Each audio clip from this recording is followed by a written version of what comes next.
Alors, on va voir une chose qui est très courante, mais effectivement qui est très ambiguë et pas tout le temps facile à comprendre, c'est les profils colorimétriques et leur conversion avec les luttes, avec les encodages, que ce soit du RAW, que ce soit du ProRace, que ce soit les profils, log, rec 709, rec 2020, P3 D65, etc. C'est vrai que des fois on a tendance à plus rien y comprendre, surtout qu'on a énormément de constructeurs, de développeurs qui vont effectivement venir par-dessus, en rajouter par-dessus des normes déjà existantes et dire bah oui mais moi j'en ai développé un qui est un petit peu mieux par rapport à tel cas de figure, tel cas de figure, et c'est vrai qu'effectivement on a tendance à s'y perdre. Alors on va revenir surtout sur l'essentiel, à quoi ça sert tout ça, parce que effectivement on peut se poser cette question de se dire bah pourquoi je filme en log alors que je m'aperçois que c'est plus joli de filmer en Rec 709, autrement dit en standard, comme les trois quarts des caméras avec un profil 709 qu'on dira standard. Alors que quand je filme en log, bah finalement c'est tout plat, tout désaturé. En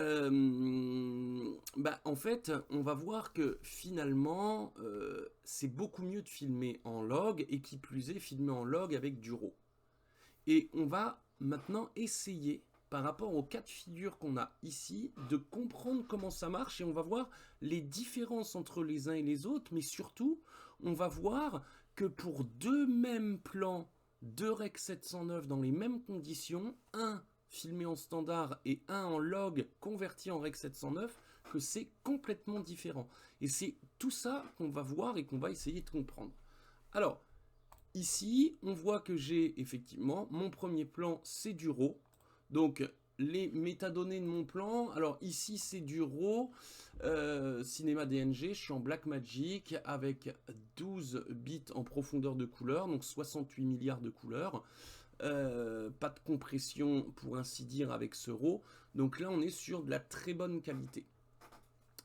Pour un plan tourné dans les mêmes conditions, vraiment en l'espace de quelques secondes, j'ai changé la caméra, j'ai refait exactement le même plan. Bon, on voit que j'ai grossi, que j'ai repris un peu de dessert, mais pour le même plan, vous voyez, en fait, ici, j'ai mis ce coup-ci la caméra en ProRes 422 HQ, donc profondeur de couleur 10 bits, donc 1 milliard de couleurs, sous échantillonnage de chrominance en 4:2, donc c'est quand même pas mal.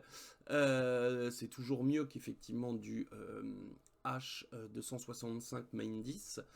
Et ici, je suis en log, et effectivement c'est complètement plat, c'est complètement désaturé. Et hop, ici, exactement même conditions météorologiques, vraiment à quelques secondes d'intervalle, parce qu'entre temps on voit que j'ai pas maigri, mais le triangle d'exposition n'a pas bougé, donc vitesse d'obturation, ISO et ouverture, c'est vraiment à l'identique, triangle d'exposition n'a pas bougé, sauf que j'ai juste basculé de log, je me suis mis en mode standard, autrement dit sur ma caméra Rec 709. Alors, là où on voit effectivement la différence, c'est surtout ici, ça se voit que très peu, bon on voit juste que ça bouge un petit peu au niveau de la caméra, mais ça se voit très peu, on voit qu'il se passe quelque chose. Alors avec la compression YouTube, je sais pas si on voit grand chose, mais là par contre effectivement on voit la grande différence entre le Rec 709 et le log. Alors maintenant, on va essayer de comprendre tout ça et d'interpréter tout ça. Alors, ici, pour ce nœud, je vais venir juste changer le libellé et je vais marquer par exemple RAW log. Ça, c'est mon RAW log d'origine. Ici, sur ce plan, je vais venir marquer log et ici, je sais que je suis en 4:2, donc HQ. Et pour celui-ci, je vais venir changer et je vais mettre Rec 709. Voilà. Comme ça, ici, ça c'est mon log en 4:2 ProRace, et là c'est mon Rec 709 en 4:2. Bon, je ne vais pas renommer parce que sinon Ça va être un peu bizarre, mais on comprend l'idée. Allez, au pire, je vais faire ça pour éviter que ce soit trop ambigu. Je vais juste faire ça. Voilà. Allez, hop et hop. Donc maintenant, on va regarder un petit peu tout ça et comment travailler sur nos adaptations et nos conversions. Première chose, on va mettre pour le moment le raw de côté parce que le raw, le ProRes, ce sont des encodages. Nous, ce qu'on veut voir, c'est les profils colorimétriques. Log Rec 709. Alors, ici, je suis en Rec 709. Même condition que le plan en log. Donc ici, on voit que j'ai une plage dynamique. Alors, par défaut, on appelle ça plage dynamique réduite quand on est en Rec 709. Et quand on est en log, plage dynamique étendue. Alors, si on regarde la parade, on peut se dire, bah non, c'est le contraire, il y en a une qui est réduite et l'autre étendue. Mais c'est à l'inverse. Donc, fiez-vous pas à la parade. Donc, ici, mon Rec 709, on voit qu'effectivement, je suis un petit peu surexposé ici, et puis que j'ai des contrastes. Alors en soi, c'est pas moche, hein, si on regarde le plan, mais on voit effectivement que ici, donc, j'ai des zones surex, et ici, bon, je suis pas trop sous-exposé, mais il y a un petit quelque chose. Donc ici, c'est vraiment éclairage naturel, j'ai pas pris de lumière artificielle. Donc maintenant, si je regarde ce log, c'est exactement la même chose, mais on voit effectivement que ma parade est beaucoup plus rétrécie.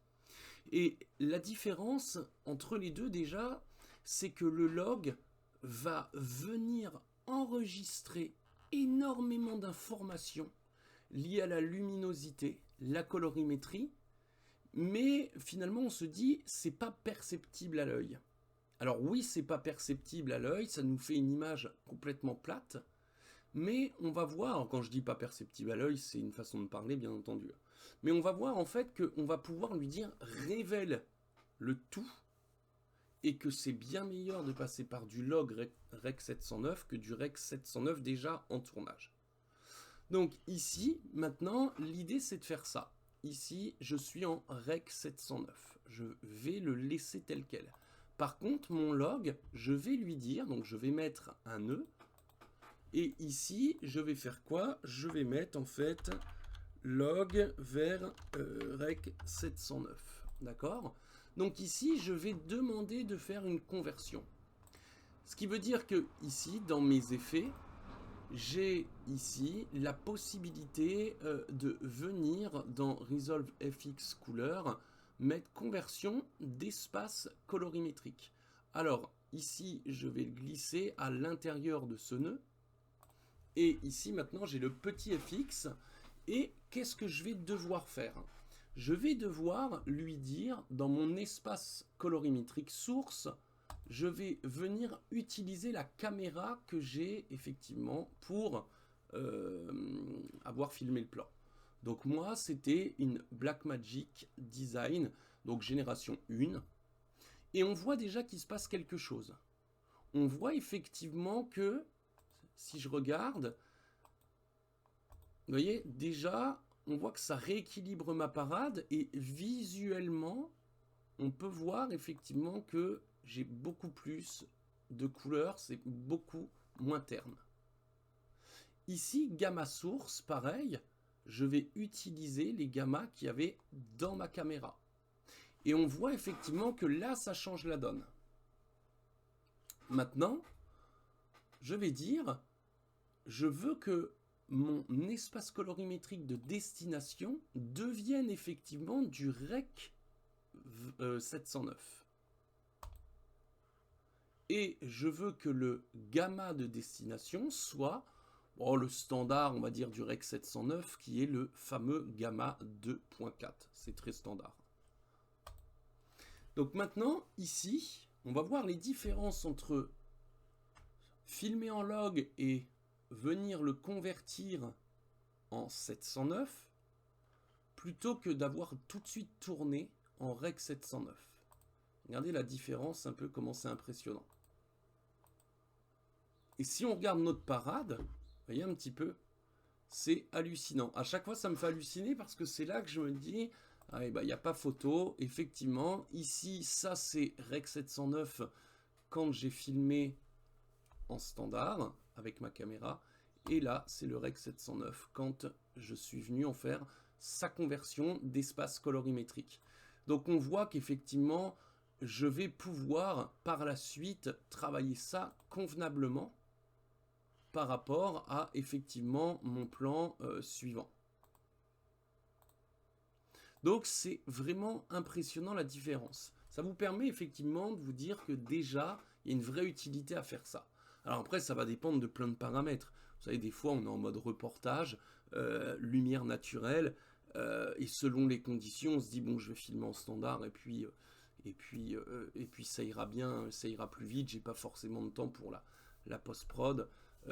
En fait, c'est une question de tellement de paramètres de se dire pourquoi je filme en log et pourquoi je filme en Rec 709. Ça faudrait que je vous l'explique en formation. Donc si vous avez besoin de formation certifiante, n'hésitez pas à me demander en message. Sachez que j'interviens dans des centres de formation éligibles CPF et avec une certification nationale. Donc n'hésitez pas à me demander. Donc tout ça, ce sont des choses qu'on voit en centre de formation. Mais voilà en gros l'idée. Alors maintenant, on va regarder effectivement pourquoi certains me disent le fameux lutte. Qu'est-ce que c'est moche quand je mets un lutte? Alors c'est plutôt une lutte à la base, hein. C'est une lumétrie et pas un lumétrie. Alors ici on va regarder, je vais reprendre ce fameux Rec 709 standard, je vais juste le renommer d'ailleurs standard, hop, et ici je vais mettre un nœud, et je vais appeler ça lutte. Souvent, on dit ouais, bah, je comprends pas, je filme, je mets une lutte, c'est moche. Alors, on a les luttes de conversion et on a les luttes type looks de création, on va dire, artistique, qu'on va pouvoir mettre et puis éventuellement changer 2-3 paramètres pour donner un look final esthétique. Et on a les luttes qui sont plus techniques. Alors, nous, ce qu'on va voir, c'est maintenant, par rapport à ce plan, mettre tout simplement, alors je vais essayer d'aller chercher une lutte type artistique, je sais pas, allez, je vais mettre ça par exemple. Donc, je prends cette lutte, je la glisse sur mon nœud, d'accord? Et ce que je vais faire, c'est que je vais prendre le plan avec la conversion. Ici, je rajoute ça et je vais renommer lutte. Et je vais mettre exactement la même lutte. Hop et hop. Et maintenant, on va regarder les différences entre les deux. Donc ça, c'est filmé en log avec une conversion Rec 709 et la lutte. Je regarde, c'est pas si moche. Alors, il y aura encore pas mal de choses à travailler, mais c'est pas si moche. Maintenant, je vais dans le plan suivant et regardez ici comment c'est bizarre. Tout est cramé. Ici, c'est pas beau du tout. Il y a pas mal de choses à faire. Alors, on pourrait dire, bah oui, mais à ce moment-là, je prends mes paramètres et puis je peux très bien me dire, bah je vais baisser un peu les basses lumières ici. Alors, dans l'idée, en plus, il faudrait que je me mette ici et puis baisser les basses lumières comme ça. Et puis essayer de trouver quelque chose. Alors oui, c'est pas faux, mais on a effectivement bien moins d'amplitude qu'on pourrait l'avoir ici directement avec notre conversion en ayant filmé en log. Pourquoi? Parce que lui, il a capté beaucoup plus d'informations que le fameux Rec 709 d'origine. Et maintenant ici, oui, je pourrais me dire, bah hop, je vais adapter et je vais pouvoir regarder, ne serait-ce qu'en finesse de chrominance, on a quelque chose vraiment de bien mieux. Et puis je pourrais effectivement, voilà, commencer à me dire, je baisse un petit peu ça, je monte un petit peu ça, comme l'autre de ce que j'ai fait. Et puis je me dis, allez, je pourrais retourner ici dans mon origine et puis venir contrebalancer pour équilibrer effectivement la balance des blancs. Et on verrait ce que ça donne. Donc là, on retrouve la lutte qui officie vraiment avec une belle balance de blanc. Et je vais essayer de faire pareil ici. Et on va voir si, à partir de mon origine, ici, hop, je rééquilibre cette balance de blanc. Alors, vous voyez, on arrive à obtenir des choses qui sont presque similaires, mais regardez, on va regarder ici, ne serait-ce que là. Regardez ici, les couleurs. Donc, quand on fait une conversion, comment elles sont bien mieux restituées, bien mieux captées. Alors que ici, vous voyez, on le voit vraiment, elle donne du blanc sur notre bleu, alors qu'il n'y a pas lieu. Et on voit vraiment, ne serait-ce que la pierre ici, voyez. Donc en fait, il y a toujours quelque chose qui va être paramétré d'une certaine façon, et ce ne sera pas très beau. Regardez ici, c'est vraiment pas joli, alors que ici, il y a possibilité, alors là, j'ai peut-être baissé un peu trop les hautes lumières, mais il y a possibilité, vous voyez, hop, de venir, alors il suffirait de se remettre ici sur le log, et d'avoir ici accès à nos roulogs, pour pouvoir vraiment travailler dans la finesse. Et on voit effectivement que je vais être beaucoup plus précis à travailler comme ça. Donc ça, c'est vraiment pour comprendre pourquoi on fait de la conversion et pourquoi on filme en log. Et dans quel cas, c'est toujours mieux de filmer en log. On va le mettre de côté et maintenant, alors ça, je vais effectivement l'enlever. Je vais venir réinitialiser, hop, et je vais regarder maintenant log avec juste du raw et du ProRace. Alors effectivement, on voit qu'il ne se passe pas grand-chose. On voit que la parade, elle bouge un peu. Alors bon, le plan bouge aussi, mais je vais essayer de zoomer un petit peu et puis on va regarder avant-après. Donc vous voyez, on voit qu'il y a quelque chose qui est un petit peu plus lumineux, mais c'est très infime. Et puis en plus, ça peut être par exemple un nuage qui passait devant le soleil, qui était un petit peu plus dense que l'autre. Donc on va regarder un petit peu tout ça. Maintenant, ici, quand je prends mon RAW, l'avantage de filmer en RAW, si ce n'est qu'effectivement on est par exemple ici sur du 12 bits, 68 milliards de couleurs, on va regarder l'avantage. Si par exemple, vous voyez ici, je suis en log, d'accord? Ici, je suis en log, et vous voyez ici, il y a une petite caméra. Et vous voyez, en fait, j'ai pas accès à ces fonctionnalités. Alors que si je me mets maintenant ici en mode le plan qui a été filmé en RAW, j'ai accès à ces fonctionnalités. Alors ici, je suis en Blackmagic quelque chose, donc effectivement, je suis en cinéma DNG. C'est une vieille Blackmagic que je me sépare jamais parce qu'elle a un grain très particulier. Je trouve qu'elle est incroyable. Et ici, on va voir à faire un dématrissage. Et on va regarder un petit peu les différences avec le RAW en log converti en Rec 709 et le ProRace en log converti en Rec 709. Et on va voir lequel va pouvoir aller un peu plus loin. Alors on se doute que c'est le RAW, mais on va essayer de comprendre pourquoi. Parce que vous verrez que dans certains cas, est-ce que c'est nécessaire de ramer, devoir faire des proxys, alors qu'on pourrait peut-être obtenir quasiment la même chose si par exemple c'est juste destiné au web. Alors ici par exemple mon RAW, je vais regarder la qualité de dématrissage. Alors ici je vais venir utiliser les paramètres du projet, hein. Je suis en pleine résolution, mais je peux mettre paramètres du projet, mais tout ça vous savez c'est lié en fait ici avec nos résolutions. Bon, ici, moi, je vais vraiment rester sur paramètres du projet, je suis en pleine résolution, mais l'idée, c'est de dématricer. Alors, soit je me mets dématricé avec, et là, je suis en cinéma DNG par défaut, donc vous voyez, ça me met une sorte, en fait, de rec en mode un peu vidéo directement sur ma caméra. Les métadonnées de ma caméra, ça me remet effectivement comme j'étais en mode log, mais en fait je peux pas toucher tout ça. Moi ce que je veux c'est pouvoir toucher au plan. Et quand je me mets au plan, ben, qu'est-ce que je retrouve? Je retrouve les paramètres de ma caméra. Alors je peux pas par contre régler la distance focale bien entendu, mais ne serait-ce que les ISO. Et ça c'est génial parce que vous voyez, regardez ici, colorimétrie, bon je suis en génération 1 sur ma caméra. La balance des blancs, je peux retrouver ici, pour retravailler par exemple, ici, la balance des blancs. par exemple, je me dis, mince, ce plan, il était mal réglé en balance de blanc, je peux quand même retrouver les paramètres d'origine de ma caméra. Donc ça, c'est plutôt intéressant. Donc par exemple, je pourrais essayer de me mettre comme ça, vous voyez, lumière du jour, et on voit, mine de rien, que effectivement, ça rééquilibre avec mon paramètre d'origine, et si je regarde en lumière du jour, on voit quand même que ça rééquilibre.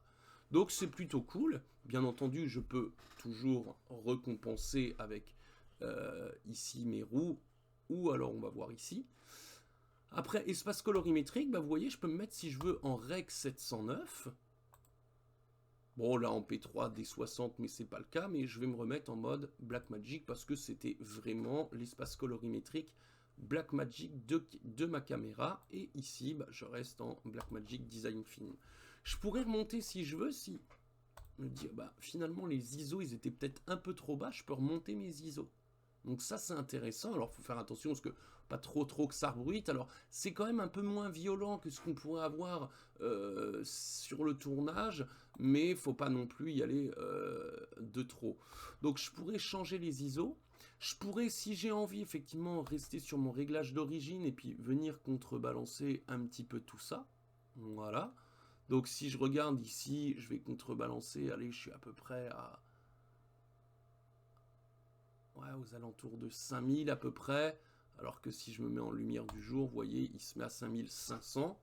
Donc effectivement, je pourrais complètement changer la donne, hein. Donc ça, c'est vraiment intéressant. Je peux travailler finalement avec les nuances, si je veux. Je peux travailler l'exposition, je peux retravailler la netteté, les hautes lumières, etc. etc. Donc ça, c'est super intéressant parce qu'avec le RAW, quand on fait du dématrissage, c'est vrai que c'est intéressant parce qu'on peut reprendre beaucoup de paramètres internes à notre caméra. Donc là, effectivement, ça devient plus qu'intéressant de filmer en RAW. Bon, on va se dire, c'est quoi la différence finalement? Parce que là, je suis en RAW, là, je suis en log. Alors, on voit qu'il se passe quelque chose de différent, mais finalement, si je regarde, on pourrait refaire un peu la même chose, effectivement. Alors, maintenant, ici, par exemple, je me dis, à partir ici de ça, qu'est-ce que je vais faire? Eh ben, je vais refaire exactement la même chose, c'est-à-dire que ici, je vais mettre log vers rec 709. Donc ici, je prends ma conversion, comme on a vu en fait juste tout à l'heure, et on va regarder juste la différence maintenant. Alors ici, hop, je vais le mettre là. Je reprends la caméra. Ici, ma source toujours basée sur ma caméra. L'espace colorimétrique, je veux que ça devienne en rec 709. Et je veux un gamma de 2.4 qui est très standard. Donc ça, c'est pour mon RAW, d'accord? Et puis ici, en fait, eh ben, je vais refaire la même chose. Donc ici, je vais rechanger. Puis je vais mettre par exemple, je vais mettre Rec 709. Hop, et je refais exactement la même chose. Et je reprends la même caméra. Je reprends le même gamma de la caméra. Et je veux effectivement convertir en Rec 709 avec un gamma de 2.4. Maintenant, on va regarder la différence entre les deux et on voit qu'il y a quand même quelque chose qui est différent. On voit effectivement que, regardez, le RAW, c'est quand même différent. Mais, parce qu'il y a un mais, il faut se souvenir que ici, si je reprends avec le dématrissage, j'étais revenu en fait équilibrer, je vais aller rééquilibrer encore un tout petit peu comme ça, j'étais venu rééquilibrer un petit peu ici ma balance des blancs, alors que je ne l'avais pas faite ici. Donc ce que je vais faire, c'est que je vais retourner dans mes logs, ici, et je vais contrebalancer pour essayer, hop, de venir rééquilibrer. Voilà, c'est de l'à peu près. Et on va regarder la différence entre les deux. Et mis à part effectivement que on a effectivement la balance de blanc qui est presque identique, hein, là je le fais un peu au pifomètre pour vous montrer, on voit quand même que finalement, alors on va regarder dans cette zone, regardez ici je suis en RAW, converti en log rec 709, et ici je suis en log converti en 709. On voit quand même qu'il y a une différence. Ici, il y a une surcouche de pellicule de lumière qui vient s'ajouter, et c'est là qu'on voit que en termes de colorimétrie, on va être plus puissant. Parce que si je fais ça sans savoir qui fait quoi, en soi, ça me choque même pas. Vous voyez, si je fais ça, si je fais ça, si je fais ça, il n'y a rien qui me choque. Mais c'est effectivement, c'est en termes d'amplitude de retouche où je vais être beaucoup plus limité, effectivement, de travailler sur celui-ci que celui-ci. Et on le voit de toute façon, visuellement parlant, hop, que je suis plus riche en termes effectivement de possibilités que celui-ci qui a tendance à envoyer un petit surplus de lumière. Alors on pourrait se dire, je vais effectivement baisser à ce moment-là mes hautes lumières, donc je vais repartir de mon O-log avec mes paramètres log, puis je pourrais me dire par exemple mes hautes lumières, je vais les baisser un petit peu ici, puis je pourrais regarder en fait, mais on voit que c'est encore différent. Si par exemple je regarde ici à partir donc de mon log raw et que je ne veux pas repasser en fait par ici et que je veux passer par effectivement mes roues log, je pourrais regarder et puis je pourrais essayer de regarder ici les basses lumières. Vous voyez, on voit vraiment ici que c'est très localisé et je peux regarder ici sur mes basses lumières. Vous voyez, en fait, on voit que c'est complètement différent. Vous voyez, ça s'affecte beaucoup moins que ça le fait effectivement ici. Vous voyez, donc on sent qu'il y a une bien meilleure localisation. Donc voilà un petit peu l'importance de venir effectivement comprendre les avantages et les inconvénients, parce que les avantages, bah, c'est que effectivement hein, du 12 bits en RAW en mode log, c'est vrai que c'est excellent, on va pouvoir faire quelque chose d'assez ouf, il suffirait de rajouter une lutte là-dessus et puis on a quelque chose de vraiment très bon qu'on va pouvoir paramétrer et affiner. Mais le problème c'est que c'est très très gourmand en ressources, donc si c'est juste une vidéo de loisir, il n'y a pas vraiment d'intérêt. Maintenant, si c'est pour un court métrage que vous voulez passer au cinéma, bon là c'est sûr que de filmer en RAW avec un profil log, de faire des conversions en Rec 709. Après, quand ça doit aller dans un cinéma, ça doit être remis en DCP avec un profil en général P3D65. Vous voyez, on peut vraiment aller très très loin.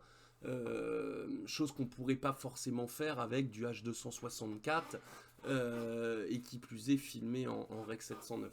Donc c'est vraiment vraiment important de bien comprendre ces notions pour pouvoir ne pas rencontrer trop de problématiques en se disant j'ai un Rec 709 en H264, dès que je mets un LUT, c'est pas beau. Voilà, voilà. Bon, n'hésitez pas si vous avez des questions et je verrai en fonction si je peux y répondre.